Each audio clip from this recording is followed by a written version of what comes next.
If you've ever wondered about unusual option activity, how to find it, what to look for, or even what it looks like and how to trade it, well, I'm going to show you that in this video. I have something that just hit the tape here, and it's very interesting, and I want to walk you through exactly that. If you're not sure who I am, my name is Joshua Bellinger. I'm an ex-Wall Street trader, and I'm your Wall Street friend that's going to show you exactly how to find this unusual option activity and how to trade it. Right, so we're taking a look here in my live trading account, and this is going on right now. So New York Community Bank is a ticker symbol that just was alerted of this unusual option activity that hit my system, and we can see this in real time. So right now, New York Community Bank is trading at $9.13.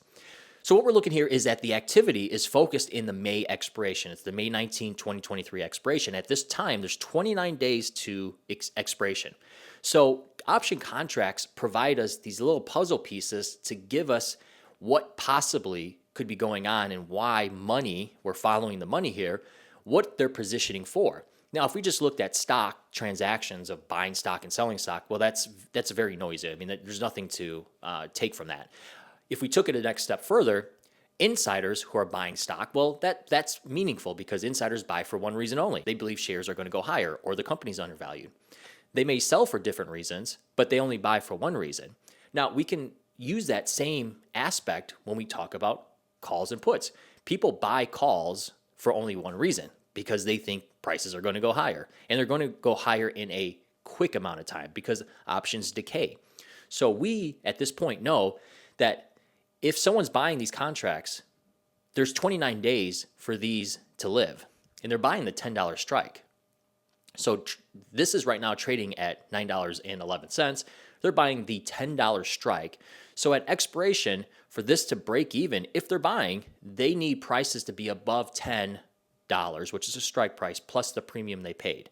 Now, when they're buying these, they're not looking for this to go to expiration. They're looking for this to pop, shares to soar very quickly and rapidly. And if that's the case, then those calls will double and triple. And that's the benefit to options. And that's why so many people love options. So they're coming in here, and there's nearly 30,000 contracts traded. Well, that's the volume here. Now, if we look at open interest, there's 6,368 contracts that are open. We're seeing volume nearly 5 times the amount of open interest. And these are contracts that have been open since these May expirations have been available. So we're seeing that ton of volume there. And that is what's interesting. Now, we're starting to see some other volume roll in here as well, but this is where the main focal point is. So we're seeing at this point nearly $435,000 in new premium purchased. Now, a lot of people would say, well, that doesn't sound like a lot of money. Well, when you take notional value to what the shares are trading at, it means they're controlling a lot more of that underlying, because options are leverage, a leveraged instrument. So what we want to do here is, I know that these are bought because my system tells me that, but we can just look in time and sales here, and you could see this volume coming in here. So the biggest volume that traded here, I have this sorted by quantity, is 1,143. Now, these are different transactions, but if we looked here and you start looking through this, these happen at the same time on different exchanges. There's 16 different exchanges. So they're coming in with a big order, and they're getting filled at different exchanges here. So we see that this is a July expiration. So some people are coming in July at this point. So if we look in July here, this is meaningful activity because this is something that doesn't trade that actively. And we're seeing volume exceed open interest as well. And they're making a directional bet. When you buy calls, you're making a directional bet. So they're coming in here, and they're coming in pretty aggressively. And we want to see a lot of this activity kind of spill over. This is what I look for. So when I see an alert come through, this is what I start to go through the process. Okay, this looks interesting. I know New York Community Bank because this is what first got me quoted in 2009, because I spotted unusual option activity in a name like this. I know this company like the back of my hand because this was a stock that I used to pitch to clients when I was on Wall Street. So now we're seeing a lot of this flow come in, and flow meaning money flow, because they're taking a directional bet. Again, when you buy calls, you only make money if prices move higher. And if you take it to the theoretical aspect, prices have to exceed at expiration what you paid for. So if we just take that expiration theory, in the next 29 days, they're making a bullish bet. And we can see here that they were buying mostly at 10 to 15 cents. I think most of these traded at 15 cents, but they're coming in at 10 cents and 15 cents. And you can see how this activity moved the market a little bit. They came in a little bit in the morning here, and they're coming in again in the afternoon. So that's about $435,000 in premium purchased. So they're taking a directional bet. They're making a leveraged bet because they're looking for these to go 2, 3, 4 times what they paid for. Not only unusual option activity can give you an idea of directional bias, you can still buy the stock. One thing that I want to point out as well is that they're coming in and buying bullish bets when the market, this is the ES futures, are down nearly 1%. So they're coming in very aggressively when the stock is down, buying bullish bets. That is really interesting. And the market's about to close here in about 10 minutes.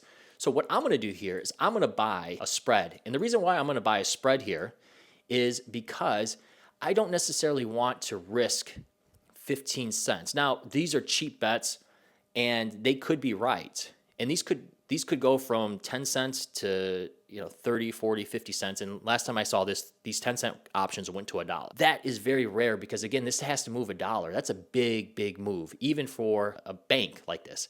Now, if you look at the chart here, overall, what's been going on recently is that we've had this regional bank crisis, money coming out of the regional banks because of fear and going into the big banks, the big four that are too big to fail. However, New York Community Bank did slide lower and then bounce back. There's money, big money, flowing into there. And yes, $435,000 in premium doesn't sound like a lot compared to like an Apple or Netflix, but $435,000 in new premium purchased in New York Community Bank is a lot because this is about 300% more than what we have seen over the last 22 days. This is why it's unusual. All the things that I went through. Big volume exceeding open interest. The volume overall today is about 300 times the usual over the last 22 days. So we take the last 22 days of trading average volume-wise, and we're seeing 300% more. We're seeing big money put in positioning into these options. And they're taking a very speculative bet that prices are going to jump $1 in the next 29 days. They're looking for this to happen within days because they need a big move that's outside the expected range. So that would be where they get 2, 3, 4 times their return. That's if you have that's if you're really, really sure something's about to happen. However, when you come out here July, you're going to pay for more time and you may see these double maybe or triple. So what I'm going to do here is I'm going to follow them. But what I'm going to do here is I'm going to spread. I'm going to buy one and sell one. I'm going to buy in the money. I'm going to buy at the money at this point, and I'm going to sell the out of the money. And the reason why I'm going to do that is because this is a lot more. This is more strategic. While I may like what I'm seeing here, I don't know what they know, and I can't trust that they know and are going to be right. Because the other thing about unusual option activity is that it's unusual, it's useful. However, options are messy. And a lot of times, even the most professional individuals get it wrong. And they get it wrong because they don't know how options work or the reaction to the news. They may hear this news and they think, wow, this is going to be very bullish. And then it comes out and then there's no reaction to it. You always want to position yourself for the greatest amount of success. For me, because there's 29 days here, what I want to do is I want to buy and sell. So I'm going to buy the 9s and I'm going to sell the 10s. And this is a spread. It's simple. It's a very easy spread. I'm going to pay 35 cents for that. All right, so what I'm going to do here is I'm going to type in 20. I'm going to buy 20 of these and go to confirm and send here. So this is about $700 plus $20 in commissions. That's the other thing too. When you buy, you want to take a meaningful position. To buy those cheap ones, you're going to spend a good amount in commissions. In a good amount meaning we're talking about 50-cent commissions at this point, but we're talking at this juncture, if you wanted to put 100 contracts, now that starts to add up here on those cheap ones. So $700 for this, and I'm going to press send for that, and you can see my break even on this is $9.35. I'm going to do this for 35 cents and press send. And so I'm filled in this. So right now I'm in a bullish position on the back of this unusual option activity. I bought the 9s and sold the 10s. Bought, sell. Now I paid 35 cents for that. And if prices do go up to 10, that 35 cents will double. And my most profit I can make, because it's a dollar spread, is 35 cents minus the dollar. So that's the most I can make. So this is where big money is going right now in New York Community Bank. positioning for a big move, and this is unusual option activity. So I'll keep you updated on how this turns out, but this is exactly what unusual option activity is, how to trade it, and how to identify it.